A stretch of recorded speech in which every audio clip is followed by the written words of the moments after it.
Hello বন্ধুরা, আমার ইচ্ছে রানা নতুন একটা ব্লগে তোমাদের সবাইকে স্বাগত। আজকের দিনটা বেশ রোদ উজ্জ্বল ঝলমলে।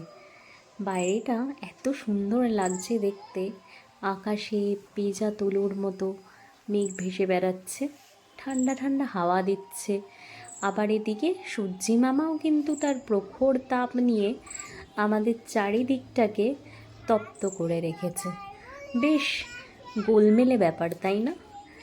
কেন বলুন তো? আজকে গণেশ পুজো। বছরের এই দিনটা বাঙালিদের কাছে বিশেষ একটা দিন, কারণ এই দিন থেকেই বলতে পারেন পুজোর ঢাক বেজে গেল। চারিদিকটাও আজকে যেন সুন্দর সেজেছে, প্রকৃতিও নিজের সাজে সেজে উঠেছে সুন্দরভাবে।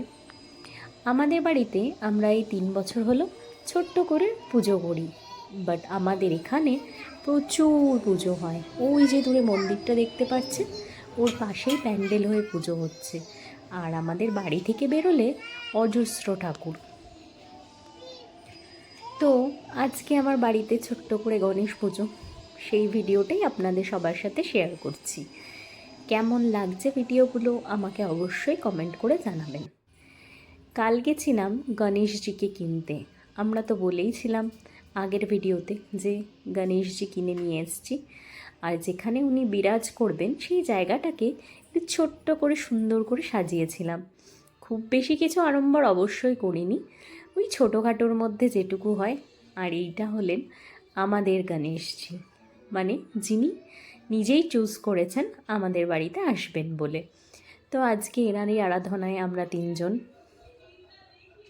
কর্তামশাই সকাল সকাল গিয়ে যা যা পুজোর সামগ্রী আমার দরকার ছিল সব নিয়ে এসেছে। হ্যাঁ, গণেশ পুজোর জন্য কিন্তু মেন জিনিস হচ্ছে এই দুব্ব কিন্তু গণেশজির খুবই প্রিয়। আর প্রিয় এই আকন্দ ফুলের মালা। তো আমার কর্তামশাই খুঁজে খুঁজে অনেক আকন্দ ফুল নিয়ে এসেছিলেন। আমি সেটা দিয়েই মালা গেঁথে আজ গণেশজিকে পরিয়েছি। দুব্ব দিয়ে মালা গেঁথেছি, ওনাকে পইতে দিয়েছি, পান সুপুরি দিয়েছি। যা যা আমি মানে জেনেছি এ কদিনে, সেটুকু দিয়েই ওনাকে পুজো দেওয়ার চেষ্টা করেছি মাত্র। আশা করি উনি আমার পুজো গ্রহণ করেছেন। আমার বাড়ির সবাইকে নিয়ে যাতে আমি সুস্থ থাকতে পারি, ভালো থাকতে পারি, এটাই ওনার কাছে সব সময়ের কামনা। তাই আজকে ছোটোখাটো করে আমার বাড়িতে পুজো করেছি। সকাল সকাল উঠে রান্না সেরে মেয়েকে স্নান করিয়ে ওকে সুন্দর করে সাজিয়ে তারপরেই গণেশজির পুজোয় এসেছি। কারণ আমার মেয়েই তো আমার ঘরের লক্ষ্মী। লক্ষ্মী আর গণেশ দুজনের পুজো আজকে। তো আপনারা কারা কারা বাড়িতে পুজো করেছেন কমেন্টে অবশ্যই জানাবেন। আর কেমন লাগলো আমার ভিডিওগুলো, আগামী ভিডিওগুলো আমি চেষ্টা করবো আরও ভালোভাবে দেওয়ার।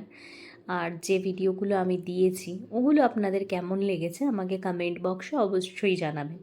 আর আজকে আমরা বাইরে যাব ঠাকুর দেখতে, গণেশজির পুজো আছে যেহেতু, গণেশ ঠাকুর দেখতে। তো এখানে কেমন পুজো হয় ব্যাঙ্গালোরে টুকটাক, সেটুকু আপনাদের সাথে ব্লগের মাধ্যমেই তুলে ধরার চেষ্টা করব। আশা করি আপনারা দেখবেন এবং আপনাদের ভালো লাগবে। তাহলে আজকের মতো এখানেই শেষ করলাম। গণেশজি সবার মঙ্গল করুক, সবাই ভালো থাকুন, সুস্থ থাকুন আপনাদের পরিবারের সাথে, এটা কামনা করেই আজকের ব্লগটা শেষ করলাম।